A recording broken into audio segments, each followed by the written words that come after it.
We're gonna go over conference room chairs versus task chairs. And we're in our beautiful showroom here with our pre-owned height adjustable tables behind us. The difference between a conference chair and a task chair. So a task chair, this is a Herman Miller Aeron chair. We got a bunch of them in stock right now. But the difference between a task chair and a conference chair is a few features, right? So most ergonomic task chairs are gonna have movable arms that go up and down, in and out. They're called 3D or 4D arms, just depending on how many movements they have, either 3 or 4 movements. They're also gonna have a bunch of different levers on the side of the chair. And this is your locking mechanism, this is your tilt mechanism, this is your height mechanism in your chair. All of the features that should come in a task chair if you're gonna be sitting in this chair for multiple hours a day versus a conference chair.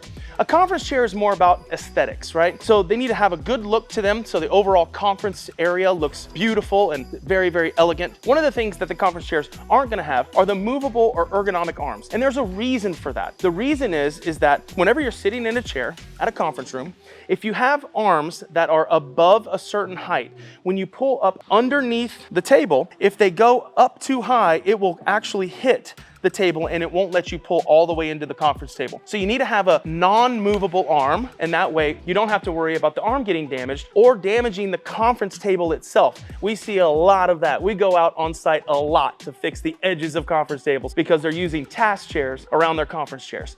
One of the other features is they need to have a locking mechanism because you don't want them to automatically fall back every time you sit in them. So you need to make sure that your conference chair does have a locking mechanism, which our LindseyOfficeFurniture conference chair sure does. And you want to make sure that they go up and down. Those are really the only two features that you need in a conference chair. Just the tilt lock mechanism and the height adjustable on the chair. Now the difference in pricing from a conference chair to a task chair is going to be about 25% less for the conference chair if you're getting the same type of chair. There are conference chairs that are really, really expensive, but it's more about an aesthetic or the fabric or leather that's on the chair more than the accessories or the ergonomics that's on a task chair. An ergonomic task chair is going to be a little bit more expensive just because it has all of the bells and whistles that ergonomics have. That's the main difference between a conference chair and a task chair. So make sure that when you're buying chairs for your conference room that you buy conference chairs, and make sure when you're buying chairs for task-oriented people like executives and people inside cubicles that you buy an actual task chair. Click the link below if you want to learn more, and we'll see you soon.